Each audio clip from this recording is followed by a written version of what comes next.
اور آج آپ کبھی ایک لفظ ہے پورٹل، اس کو جا کے جب آپ سرچ کریں گے نا گوگل پہ، تو آپ کو بڑے عقل مند مل جائیں گے جو اس واقعے کو بھی پورٹل بتائیں گے کہ یہ دروازہ ہے جس کے ذریعے سے مسیح نے دونوں نبیوں کو اپنے پاس بلا لیا۔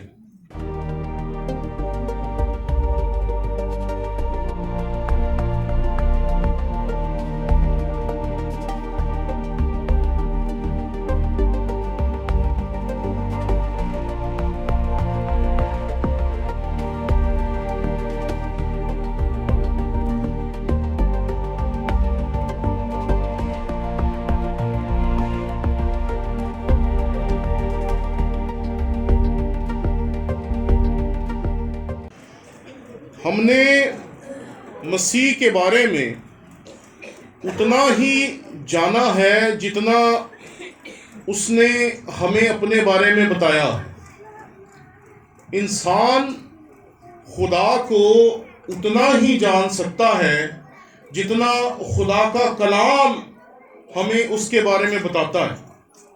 یہ جو واقعہ آپ نے دیکھا، جو ابھی خداوند کے کلام میں سے تلاوت کیا گیا، یہ ایک عجیب و غریب واقعہ ہے، کیونکہ اس سے پہلے اس طرح کے واقعات جو ہیں وہ ہمیں دکھائی نہیں دیتے کہ تین فرق زمانوں کے لوگ ہیں جو ایک جگہ پر جمع ہو گئے ہیں۔ ایک موسیٰ ہے جو پرانے عہد نامے کا سب سے بڑا رہنما تصور کیا جاتا ہے، اور جس کے وسیلے سے شریعت جو تھی وہ انسانیت کو دی گئی۔ اور دوسرا ایلیا ہے جو اپنے دور کا سب سے زیادہ دلیر، سب سے زیادہ خداوند کے کلام کی تابعداری کرنے والا اور سب سے زیادہ نڈر انسان دکھائی دیتا۔ وہ ڈرتا ہی نہیں ہے کسی سے، بادشاہ سے نہیں ڈرتا، اس کے ان تمام پجاریوں سے نہیں ڈرتا، ان کے تمام جھوٹے نبیوں سے نہیں ڈرتا، اور اتنے معجزے کرتا ہے کہ اس کے معجزے ایک مثال بن جاتے ہیں کہ اس نے اتنے معجزے کیے ہیں۔ جب ہم ان تین زمانے کے لوگوں کو دیکھتے ہیں کہ ایک موسیٰ ہے جو ہزاروں سال پہلے تھا، ایک ایلیا ہے جو اس کے بعد کا ہے، اور ان کے درمیان میں ایک کھڑا ہے، اور وہ جو درمیان میں کھڑا ہے وہ مسیح خداوند ہے۔ ایک نبی جو ہے وہ تمام نبیوں کے نمائندے کے طور پر وہاں موجود ہے، وہ تمام نبیوں کو پیش کر رہا ہے۔ دوسرا موسیٰ ہے جو شریعت کو پیش کر رہا ہے، اور تیسرا مسیح خداوند ہے جو نبیوں کی نبوتوں کی اور شریعت کی تکمیل کرتا ہے۔ یعنی کہ پرانے عہد نامے اور نبیوں کی تمام تعلیمات کی جو تکمیل ہے وہ مسیح خداوند ہے جو وہاں پر کھڑا ہے۔ آج جب ہم اس واقعے کو دیکھتے ہیں تو آج کے دور میں آپ کو اس ایسے واقعات کو لے کر ایسے لطیفے سنائے جاتے ہیں کہ کبھی کبھی حیرانگی ہوتی ہے۔ میں اس کے بارے میں ایک ویڈیو دیکھ رہا تھا، میرے بیٹے نے کہا یہ ویڈیو بڑی زبردست ہے، آپ ذرا دیکھیں۔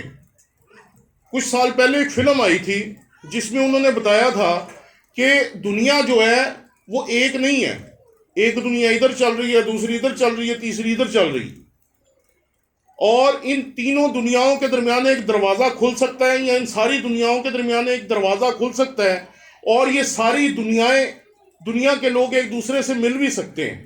یعنی کہ اگر میں یہاں ہوں تو باقی دنیاؤں میں بھی شاید میں ہوں۔ اس فلم سے ہمارے مسیحی اور بالخصوص ہمارے جو پڑوسی ہیں یہ اتنے زیادہ متاثر ہوئے کہ انہوں نے اپنی مقدس کتابوں سے یہ ثابت کرنا شروع کر دیا کہ ہاں ایسا ہو سکتا ہے۔ انہوں نے کہا کہ دیکھیں جی، موسیٰ ہے وہ بھی اسی پہاڑ پہ تھا، اور ایلیا ہے وہ بھی اسی پہاڑ پہ تھا، اور مسیح بھی اسی پہاڑ پہ ہے، اور یہ تینوں فرق دور کے لوگ ہیں جو ایک جگہ پہ جمع ہو گئے۔ میں نے جب یہ سنا تو میں نے کہا یہ کہاں سے اس نے نکال لیا؟ تو میرے بیٹے نے کہا کہ یہ تو بڑا لوگ مانتے ہیں آج کل، کیونکہ لوگوں نے وہ فلم دیکھی تھی، تو جو فلم سے سیکھا اسے لوگوں نے سچ مان لی۔ اور آج آپ کبھی ایک لفظ ہے پورٹل، اس کو جا کے جب آپ سرچ کریں گے نا گوگل پہ، تو آپ کو بڑے عقل مند مل جائیں گے جو اس واقعے کو بھی پورٹل بتائیں گے کہ یہ دروازہ ہے جس کے ذریعے سے مسیح نے دونوں نبیوں کو اپنے پاس بلا لیا۔ میں جب اس واقعے کو دیکھتا ہوں تو مجھے ہنسی آتی ہے کہ پہلے لوگ فلموں سے دور رہ کر خداوند کے کلام سے تعلیم حاصل کرتے تھے، آج کل لوگ فلموں سے تعلیم حاصل کر کے خداوند کے کلام کی تفسیر کرتے ہیں۔ سارا کچھ ہی الٹ کر دیا۔ تو میں نے اپنے بیٹے کو کہا، میں نے کہا بیٹے موسیٰ مر چکا ہے، ایلیا آسمان پہ جا چکا ہے، اور جو زندہ ہے وہ صرف ایک ہی وہاں کھڑا ہے، اور وہ مسیح خداوند ہے۔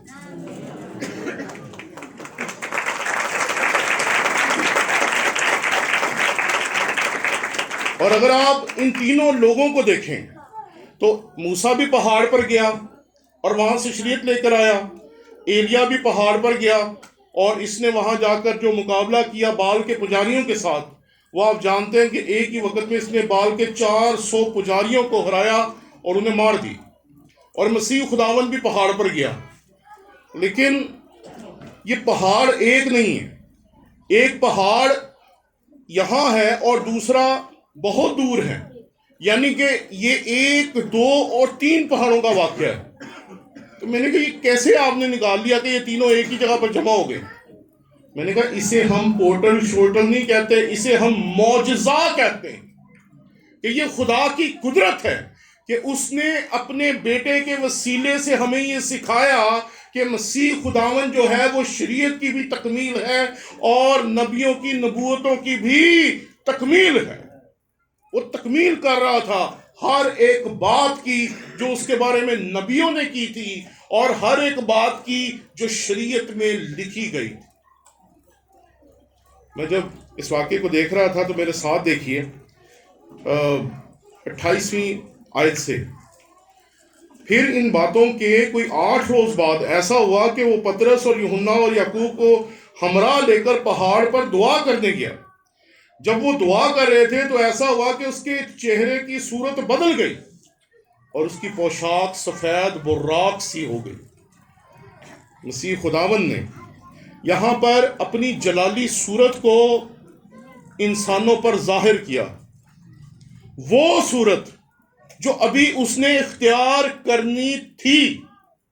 ابھی وہ اپنی اس جلالی حالت کو لوگوں کو دکھاتا ہے جو بعد میں مردوں میں سے زندہ ہونے کے بعد وہ انہیں اجازت دیتا ہے کہ مجھے چھو کے دیکھو تاکہ تمہیں پتا چلے میں روح نہیں ہوں بلکہ میں جلالی بدن میں ہوں۔ اور وہ اپنے جلالی بدن کے بارے میں ہمیں بتاتا ہے، اور یہاں صرف ایک منظر دکھاتا ہے کہ وہ سفید پوشاک میں ہے اور اس کا جو چہرہ ہے وہ جلالی ہو گیا۔ اس سارے واقعے میں جو سب سے اہم بات ہے وہ اس کے شاگردوں کا اس کے پاس ہونا ہے اور اس کے شاگردوں کا غافل ہونا ہے۔ عجیب بات ہے۔ میں جب اس واقعے کو دیکھ رہا تھا تو یہاں پر لکھا ہے مگر پطرس اور اس کے ساتھی نیند میں پڑے تھے۔ مسیح یسوع کے جو شاگرد ہیں نا وہ بھی ساڈے ہم ہوئی نہیں، جدوں مسیح کہندا جاگو سو جاندے۔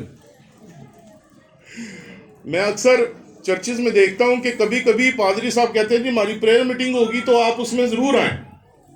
وہ ایک دفعہ میں پریئر میٹنگ میں چلا گیا تو میں نے بھائی صاحب سے پوچھا، میں کہا بھائی صاحب آپ کی پریئر میٹنگ میں کتنے لوگ ہوتے ہیں؟ کہتے ہیں بھائی صاحب بہت ہوتے ہیں۔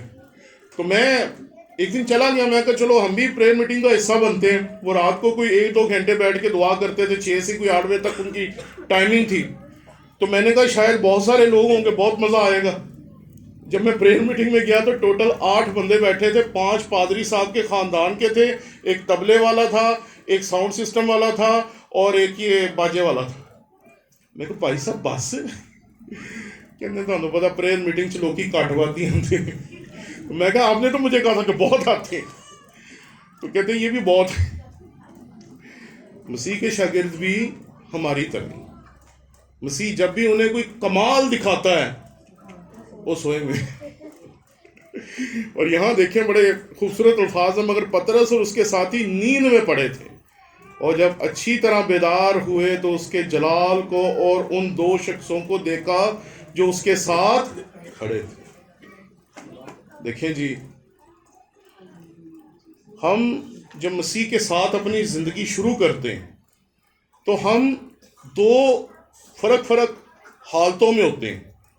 ایک وہ حالت جس کے بیچ میں ہم خدا کے ساتھ رہنا شروع کر دیتے ہیں اور ہماری خواہش ہوتی ہے کہ ہم خدا کے ساتھ ہی رہیں، اور دوسری وہ حالت جو دنیا داری کی ہے.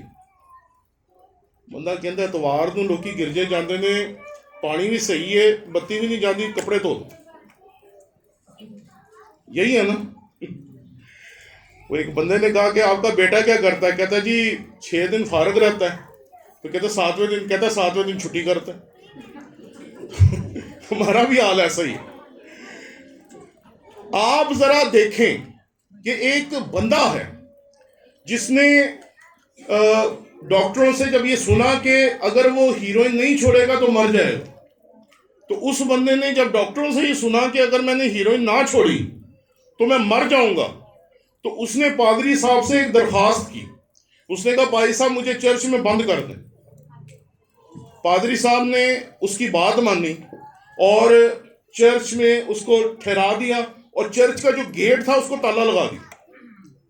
اب وہ ایک دن بڑا چیخا چلایا رویا دھویا، دوسرے دن بڑا چیخا چلایا رویا دھویا، کیونکہ اس میں جب آپ ایک دم سے ایسے نشے کو چھوڑتے ہیں تو آپ کو تکلیف ہوتی ہے، جسم آپ کا ریئیکٹ کرتا ہے، آپ تڑپتے ہیں، روتے ہیں، دردیں ہوتی ہیں، سب کچھ ہوتا ہے. وہ لگاتار برداشت کرتا رہا. اس نے پہلے روزے سے شروع کیا اور 40ویں روزے تک وہ چرچ کے اندر ہی رہا. میں تب بہت چھوٹا تھا عمر میں، شاید 15-16 سال ایج ہوگی یا 18 سال ایج ہوگی. تو میں جب اس علاقے میں گیا تو مجھے انہوں نے اسپیشلی اس بندے سے ملوایا. کہتے ہیں سر جی یہ نا ہیروئن پیتا تھا. میں کہا اچھا، تو اب اس نے چھوڑ دی. تو میں کہا چھوڑی کیسے؟ اس نے کہا جی کہ میں نے ایک ہی کام کیا. میں نے کہا خداوند اب میں تیرے پاس آ گیا ہوں، اب تو مجھے بچا لے. تو میں کہا گھر کیوں نہیں جاتا؟ کہتا میں گھر جاؤں گا، میرے دوست ملیں گے اور پھر نشہ شروع ہو جائے گا.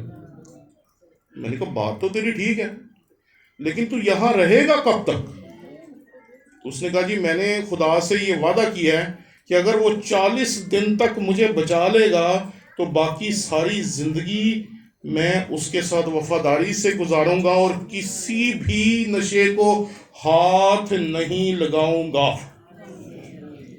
مزے کی بات ہے، وہ بندہ جسے ڈاکٹر نے آج سے کم و بیش کو 30 سال پہلے کہا تھا کہ اس نے مر جانا ہے، وہ آج تک زندہ ہے، کیونکہ وہ بیدار ہو گیا. اس نے اپنی حالت کو پہچان لیا کہ میری حالت کیسی ہے، اور جب اس نے اپنی حالت کو پہچان لیا کہ مجھے اپنی اس حالت سے باہر نکلنا ہے، تو پھر وہ اس حالت سے باہر نکل آئے. ہم کئی دفعہ اپنی زندگی میں پطرس اور اس کے ساتھیوں کی طرح ہوتے ہیں. ہم لوگ مسیح کے ساتھ چلتے ہیں، چرچ میں بھی جاتے ہیں، عبادات بھی کرتے ہیں، دعائیں بھی کرتے ہیں، سب کچھ کرتے ہیں، لیکن ہماری حالت ایسی ہوتی ہے کہ ہم جس حالت میں ہوتے ہیں اس سے باہر اپنے آپ کو نکالنا نہیں چاہتے. ذرا سوچیں کہ ایک بندہ ہے جس کے گدھے گم ہو گئے اور اس کے گدھے مل نہیں رہے. وہ بہت ڈھونڈنے کے بعد کہتا ہے چلاؤ واپس چلتے ہیں. تو وہاں اسے ایک بندہ کہتا ہے ٹھہر جا. یہاں ایک نبی رہتا ہے، اس کے پاس چلتے ہیں اور اس سے پوچھتے ہیں، شاید اسے پتا ہو کہ گدھے کدھر ہیں. وہ جب نبی سے ملتا ہے تو نبی کہتا ہے تیرا کام گدھے ڈھونڈنا نہیں ہے، تیرا کام اسرائیل کی رہنمائی کرنا ہے. وہ اسے مسا کرتا ہے اور اسے بتاتا ہے کہ تیرے ساتھ اب یہ ہونا ہے. لیکن اس کا سوال اپنی جگہ ہے. وہ کہتا ہے گدھے وہ کہتا ہے نیچے جائے گا تو ایک درخت ہے، اس کے نیچے 3 بندے کھڑے ہوں گے، ان کو جا کے بتائیں کہ تو مجھے مل کے گیا، وہ تجھے بتا دیں گے کہ وہ تیرے گدھے پڑے ہیں. ذرا سوچیں، اگر ساؤل اپنے گدھوں پہ ہی دھیان دیتا اور انہیں لے کر اپنے گھر چلا جاتا، اور یہ بھول ہی جاتا کہ سیموئل نے اس کو خداوند کے حضور مسا کیا ہے کہ وہ اسرائیل کا بادشاہ ہو، تو کیا وہ بادشاہ بن پاتا؟ نہیں بن پاتا۔ ایک بندہ ہے، اپنے بیل لے کے ہل چلا رہا ہے، اور ہل چلاتے چلاتے اسے ایک بندہ نظر آتا ہے جو اس دور کا سب سے بڑا نبی تھا، اور وہ اسے کہتا ہے کہ تو اس کام کو چھوڑ، تو میرے پیچھے آ جا۔ اور وہ حیران ہو جاتا ہے کہ یہ مجھے کیوں بلا رہا ہے؟ وہ کہتا ہے یہ کام چھوڑ، تیرا کام یہ نہیں ہے۔ وہ یہ اس سے نہیں پوچھتا کہ پھر میرا کام کیا ہے۔ ہمیں اگر خدا کی طرف سے رہنمائی ملے نا کہ خدمت کرو، تو اسی پہلے پادری صاحب کو پوچھنے کو لبے گا کی۔ آج کل خدمت میں آنے والے 90% لوگ ایسے ہی ہیں جڑے لبن لبان دے چکر چی آندے ہیں۔ یہ بات یاد رکھیں کہ جس بندے نے اس بیل چلانے والے کو دعوت دی تھی کہ تو چل اور میرے ساتھ خداوند کی خدمت کر، اس بندے نے اپنے بیل قربان کیے، اپنے ہل کی لکڑی کے ذریعے ان کی قربانی دی، اور اس کے پیچھے چل پڑا، اور اس کے پیچھے چلتا رہا چلتا رہا چلتا رہا چلتا رہا، اور جب تک ایلیا اٹھایا نہیں گیا، الیشا ایلیا کے پیچھے پیچھے چلتا رہا۔ اور اس کی اس تابع فرمانی کا یا اس کی اس تابع داری کا نتیجہ کیا نکلتا ہے کہ وہ ایلیا سے بھی دگنے معجزے کرتا۔ کیوں؟ کیونکہ جب اسے بیدار کیا گیا وہ ایک دم سے بیدار ہو گیا، اسے جب خدا نے ہلایا وہ ایک دم سے ایکٹیو ہو گیا۔ لیکن آپ اور میں پتہ کیسے سوچتے ہیں؟ جیسے پطرس سوچ رہا، ذرا دیکھیں یہاں۔ مگر پطرس اور اس کے ساتھی نیند میں پڑے تھے، اور جب اچھی طرح بیدار ہوئے تو اس کے جلال کو، کیا بات ہے، اگر وہ سوئے رہتے انہوں نے مسیح کا جلال ہی نہیں تھا دیکھنا، لیکن جب بیدار ہوتے ہیں تو پھر اس کا جلال دیکھتے ہیں۔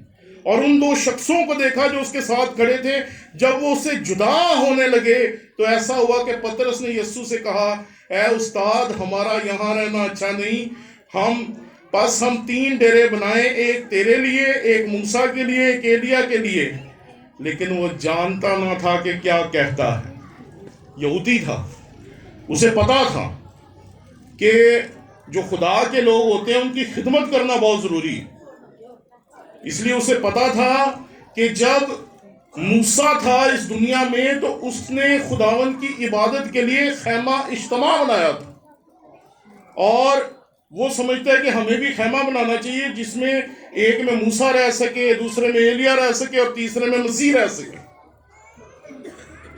اپنی عقل استعمال کر رہا ہے، لیکن اسے پتا نہیں تھا کہ جو کچھ اس کے ساتھ رونما ہو رہا ہے، جو کچھ اسے دکھائی دے رہا ہے، وہ اس کی سوچ سے بہت آگے کی بات۔ اسے یہ جو دکھایا جا رہا ہے، یہ چیزیں دکھانے کا مقصد کیا ہے، وہ اس مقصد کو نہیں دیکھ رہا، وہ اپنی عقل سے چلنے کی کوشش کر رہا ہے۔ اور یہ بات یاد رکھنا کہ جس دن آپ اپنی عقل سے خداوند کے حضور چلنا شروع کر دیتے ہیں، اس دن آپ فیل ہونا شروع ہو جاتے ہیں، اس دن آپ کی خدمت فلاپ ہو جاتی ہے، اس دن آپ ویسے نہیں چل سکتے جیسے خدا آپ کو چلانا چاہتا ہے، اس دن آپ دنیا کے مطابق چلتے ہیں۔ اور پھر جب آپ دنیا کے مطابق چلنا شروع کرتے ہیں تو یہ وہی پطرس ہے جس نے مسیح خداوند کا جلال دیکھا، موسیٰ کو دیکھا، ایلیا کو دیکھا، جس نے 3 بار مسیح خداوند کا انکار کیا۔ دماغ اپنا استعمال کر۔ خدا ہمیں چاہتا ہے کہ ہم اس کے مطابق چلیں، ہم چاہتے ہیں کہ خدا ہمارے مطابق چلے۔ ہم خدا کو مشورے دے رہے ہوتے ہیں، خداوند ایسے ہو جائے تو بڑا اچھا ہو جائے، ایسے ہو جائے تو بڑا اچھا ہو جائے، ایسے ہو جائے تو بڑا اچھا ہو جائے۔ میں جب پادری بنا تو ہمیں شاہ کوٹ کے پاس ایک گاؤں میں ایک چرچ ملا، وہاں ایک ہی رکشہ جاتا تھا، وہی صبح واپس آتا تھا، شام کو جاتا تھا۔ جب ہم گئے تو ہمیں وہ رکشہ مل گیا، تو جب ہم نے وہاں سے واپس آنا تو رکشہ نہیں ملا، کوئی 3-4 کلومیٹر میں پیدل ہی چلنا پڑتا۔ تو ہم نے بڑی کوشش کی کہ وہاں وہ چرچ ہمیں مل جائے. بڑی وہاں سیاست تھی اور بہت کچھ مسئلہ تھا، وہ چرچ ہمیں نہیں ملا. لیکن ہم نے بڑی کوشش کی کہ وہ چرچ مل جائے. پھر ایک اور جگہ خدا نے موقع دیا، ہم نے سوچا کہ یہ چرچ ہمیں مل جائے کہ ہم یہاں کام کریں. وہ رستہ بھی خدا نے بند کر دی. اب جتنی چیزیں ہم اپنے دماغ کے مطابق، اپنی سوچ کے مطابق، اپنی عقل کے مطابق پسند کر رہے تھے، خدا اسے ہمارے لیے پسند نہیں کر رہا تھا. میں نے کبھی سوچا بھی نہیں تھا کہ خدا ہم سے ایسی خدمت لے گا کہ ہم ایک کلیسیا کی بجائے ہزاروں کلیسیاں چلانے والے پادریوں کو تعلیم دیں گے. یہ کبھی سوچا بھی نہیں تھا. میں ایک گاؤں میں تھا پچھلے ہفتے میں، اور اس گاؤں میں جو چرچ اس نے بنایا تھا، میں ایک دفعہ چرچ دیکھ کے رہ گیا. میں نے کہا ایسے تو شہروں میں چرچ نہیں ہوتے جیسے اس نے گاؤں میں بنایا. تو اس نے مجھے بتایا کہ سر میں آپ کا شاگرد ہوں. میں کہا اچھا. تو پتہ چلا کہ میں کبھی کبھی اس علاقے میں پڑھانے جاتا تھا، تو جس کلاس کو میں پڑھاتا تھا وہاں وہ بیٹھا ہوتا تھا، اور میں اس کا چرچ دیکھ کے حیران رہ گیا. تو ذرا سوچیں کہ اگر مجھے وہ شاہ کوٹ کا چرچ مل جاتا، اگر مجھے وہ دوسرا چرچ جسے ہم حاصل کرنے کی کوشش کر رہے تھے وہ مل جاتا، تو کیا آج میں آپ کے سامنے کھڑا ہوتا؟ نہیں کھڑا ہوتا. یہ فرق ہے کہ جب آپ خدا کے مطابق چلتے ہیں تو اس نے آپ کو کہاں لے کے جانا آپ کو کوئی نہیں پتا. لیکن جب آپ اپنے ذہن کے مطابق چلتے ہیں تو آپ اپنا ستیہ ناش کر لیتے ہیں، جیسے پطرس نے اپنا ستیہ ناش کیا تھا، جیسے یہودا اسکریوتی نے اپنی عقل استعمال کی. اس نے کہا ہوگا کہ مسیح خداوند نے اتنے معجزے کیے ہیں، اگر اس کو پکڑوائیں گے تو ہو سکتا ہے کہ وہاں بھی یہ کوئی عجیب و غریب کام کرے اور سچ مچ ہی سارے رومیوں کو مار دے. اس نے اس طرح کی کوئی اپنی عقل استعمال کی ہو، اور بعد میں اسے اتنا دکھ ہوا مسیح یسوع کے پکڑوانے کے بعد ظلم دیکھ کر کہ اس نے خودکشی کر. جب بھی ہم اپنی عقل سے چلتے ہیں تو ہم غلط چلتے ہیں. جب ہم خداوند کے پر بھروسہ کرتے ہیں تو وہ آپ کو کہاں سے اٹھائے گا، کہاں لے کے جائے گا اور کہاں پر پہنچائے گا یہ ہمیں کوئی نہیں پتا. ذرا دوبارہ چلتے ہیں اس حوالے کی طرف. پہلی چیز، وہ خداوند کا جلال دیکھتا ہے. پھر کہتا ہے ہم ڈیرے نہ بنا لیں، پکے پکے چرچ میں ہی رہتے ہیں. وہ جیسے وہ ہیروئن پینے والے بندے نے کہا تھا نا، مینو چرچ بند کر دو، تالا لا دو. ہم بھی کبھی کبھی کہتے ہیں بھائی صاحب بڑا مزہ آیا جب عبادت تھا، جاری نہ رکھیے. بھائی صاحب بڑا مزہ آیا آج اس عبادت کا، اس پرستش کا، اس کا اس کا، تو جاری نہ رکھیں. تو ہم کبھی کبھی چاہتے ہیں کہ ہم ایک جو ہماری روحانی حالت ہے اسی سے جڑ جائیں اور اس دنیا سے نکل جائیں. اور کبھی کبھی ہم کہتے ہیں چلو چرچ اپنی جگہ ٹھیک ہے پر دنیا داری اپنی جگہ ٹھیک. لیکن ایک بات یاد رکھیں کہ ہم نے دنیا میں رہنا ہے، لیکن دنیا میں رہ کر دنیا کو احساس دلانا ہے کہ ہم دنیا کے لوگ نہیں ہیں، ہم مسیح یسوع کے خون خریدتے ہیں. کیونکہ جب آپ یہ سوچ کے چلیں گے تو پھر آپ کا چال چلن فرق ہوگا، آپ کا انداز فرق ہوگا. آپ اس کے مطابق چلیں گے چاہے آپ کو سمجھ آ رہا ہے یا نہیں آ رہا. آگے دیکھتے ہیں جی. وہ یہ کہتا ہی تھا کہ بادل نے آ کر ان پر سایہ کر لیا. جب وہ بادل میں گھرنے لگے تو ڈر گئے، اور بادل میں سے ایک آواز آئی، یہ میرا برگزیدہ بیٹا ہے، اس کی سنو. یہ آواز آتے ہی یسوع اکیلا دکھائی دیا اور وہ چپ رہے، اور جو باتیں دیکھی تھی ان دونوں میں سے کسی کو ان کی کچھ خبر نہ تھی. خدا پھر احساس دلاتا ہے کہ وہ ہے. خدا پھر آپ کو احساس دلاتا ہے کہ وہ آپ کی زندگی میں بھی ہے. یہاں پطرس اور اس کے ساتھی جو ہیں وہ اپنا حساب کتاب لگا رہے ہیں، خیمے بنا لیں، یہ کر لیں، وہ کر لیں، لیکن خدا انہیں احساس دلاتا ہے کہ میں نے تمہیں یہ جو تجربہ دیا یہ کس لیے دیا، یہ جو خواب میں نے تمہیں دکھایا، یہ جو رویا میں نے تمہیں دکھائی ہے، جو آپ کی زندگی میں، میری زندگی میں، دعا کے درمیان، کلام کے درمیان، کسی خادم کی آواز کے درمیان، یا کلام سناتے ہوئے کسی خادم کے کلام کے درمیان جو خدا کی آواز آپ تک اور مجھ تک پہنچی ہے، اس کا مطلب کیا ہے؟ کیوں خدا نے آپ کو یہ رویا دکھائی؟ کیوں خدا نے آپ کو یہ دکھایا کہ تو نے کھڑے ہو کر لوگوں کو سکھانا ہے، تو نے لوگوں کی زندگیوں کو بدلنا ہے، تو نے لوگوں کی زندگیوں میں کام کرنا ہے؟ یہ تجربہ صرف اس کا نہیں ہے، خدا ہمیں بھی رویا دیتا ہے، خدا ہم سے بھی کلام کرتا ہے، خدا ہم سے بھی بات کرتا ہے، لیکن ہم کبھی کبھی اپنی عقل استعمال کرتے ہیں اور ہم پادریوں سے پوچھتے ہیں۔ ایک دفعہ ایک بہن تھی، کوئی مجھ سے 20 سال بڑی تھی، تو اس نے مجھے کہا کہ پادری صاحب میں نے ایک رویا دیکھی ہے۔ میں نے کہا جی بتائیں۔ اس نے مجھے اپنی رویا بتائی، تو میں نے جب اس کو دیکھا تو میں نے کہا آپ کی رویا تو بہت اچھی ہے، تو میں نے کہا یہ آپ نے کب دیکھی تھی؟ 30 سال ہو گئے۔ میں نے کہا واہ، تینوں بڑی چھیتی رویا یاد آ گئی۔ تو میں نے یہ سوچا کہ اب اس کو میں بتاؤں کہ خدا اسے خدمت کے لیے بلانا چاہ رہا ہے، تو اب یہ 70 سال کی عمر میں خدمت کرے گی کیا؟ تو میں نے کہا آپ خداوند سے دعا کریں، خداوند اس رویا کو آپ پہ واضح کرے گا، کیونکہ مجھے تو یہ لگتا ہے کہ خداوند چاہتا ہے کہ آپ اس کی خدمت کریں۔ کہتی ہے اب میں کیسے خدا کی خدمت کروں؟ میں نے کہا اب یہ آپ خدا سے پوچھیں، مجھے معاف کریں۔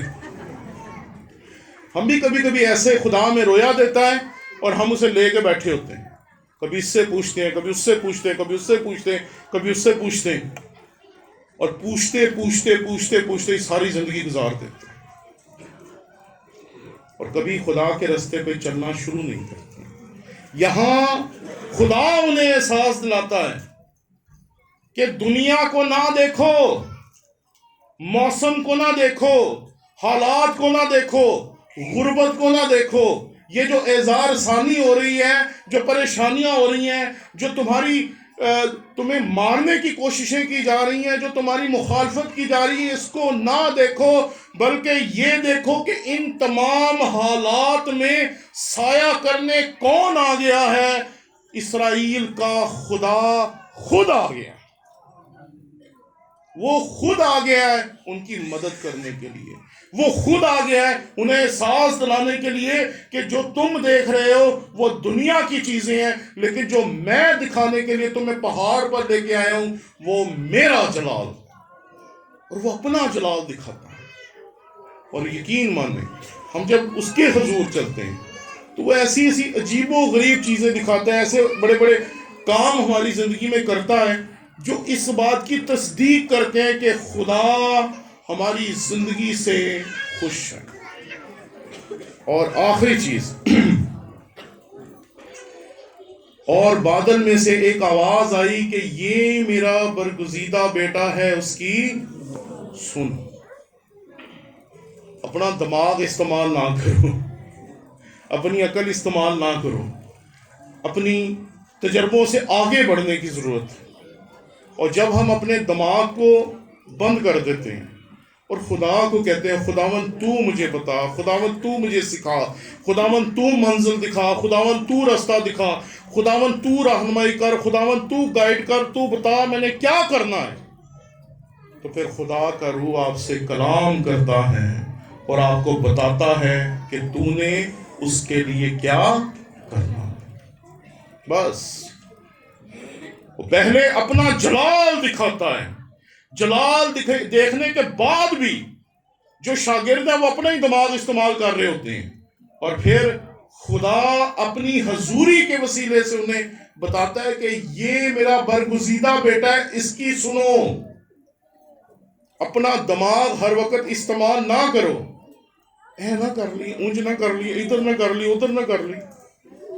جب آپ خدا کے حضور چلتے ہیں تو کئی مرتبہ ہم نے یہ گواہیاں سنی کہ پادری صاحب میں نے اس چرچ کی بلڈنگ کا خواب دیکھا تھا، میں نے یہ جو چرچ بلڈنگ ہے یہ اپنی رویا میں دیکھی تھی، میں نے اس جگہ پہ کام کرنے کی رویا خداوند سے حاصل کی تھی.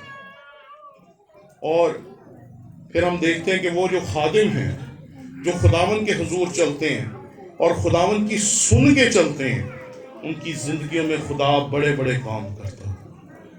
آج ہمیں کچھ دیر کے لیے اپنی زندگی میں جھانکنے کی ضرورت ہے.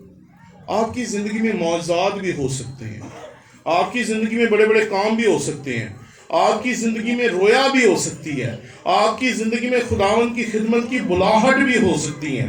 لیکن ان تمام چیزوں کے بعد آپ کس کی تابعداری کر رہے ہیں؟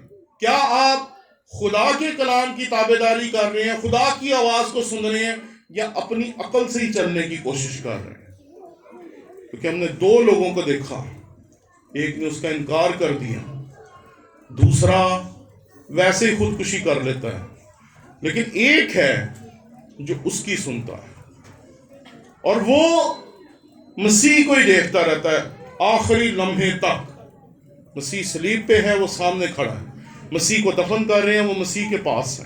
مسیح یسوع کو کوڑے مارے جا رہے ہیں، یوحنا کہیں بھاگ نہیں رہا، وہ سارا کچھ دیکھ رہا، کیونکہ وہ مسیح کے بغیر اپنے آپ کو نامکمل سمجھتا. اور یہ بات یاد رکھے کہ ہم بھی مسیح کے بغیر کچھ بھی نہیں. اس لیے آئیں، اپنے سروں کو جھکائیں، آنکھوں کو بند کریں اور خداوند سے درخواست کریں کہ وہ ہمیں بتائے کہ کس طرح سے ہم اس کے مطابق چل سکتے ہیں. اس نے جو آپ کو رویا دی ہے، آپ کو جو منزل دکھائی ہے، آپ کی زندگی میں جو بڑے بڑے معجزات، بڑے بڑے کام آپ نے دیکھے ہیں، اس کے بعد اب وہ آپ سے کیسے چاہتا ہے کہ آپ اس کے حضور چلیں. اس حقیقت کو اس سے پوچھیں. پادریوں سے، خادموں سے، خدا کے لوگوں سے رہنمائی لینا درست ہے، لیکن جب خدا کا روح ہمارے ساتھ ہے تو پھر ہمیں سب سے پہلے اس کے تابع ہونا ہے، اس سے پوچھنا ہے اور اس سے درخواست کرنے کہ خداوند تو مجھ سے بول، تو مجھے سکھا، تو میری رہنمائی کر. خداوند لشکروں کے خدا، آسمان و زمین کے خالق و مالک، ہم تیرے حضور حاضر ہیں. اس پورے واقعے میں جو ہم نے دیکھا کہ انسان ہوتے ہوئے ہم بھی پطرس اور اس کے ساتھیوں کی طرح اپنی عقل سے ہی سوچنا شروع کر دیتے ہیں اور اپنے فیصلے، اپنی منزلیں خود ہی طے کرنا شروع کر دیتے ہیں. خداوند فضل دے کہ ہم تیرے مطابق چلیں. خداوند فضل دے کہ ہم تیری رہنمائی میں چلیں. خداوند فضل دے کہ ہم تیری آواز کو سنیں اور چلنا شروع کر دیں، تاکہ تو ہمیں ان بلندیوں، ان کامیابیوں اور کامرانیوں تک لے کے جائے جو تو نے ہمارے لیے رکھی ہیں.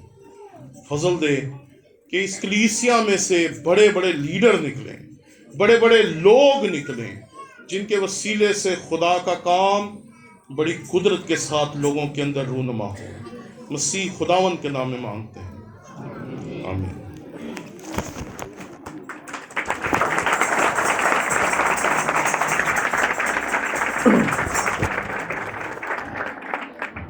اپنی آنکھیں بند ہی رکھیں گے اور اپنے آپ کو پاک شرکت کے لیے تیار کریں گے.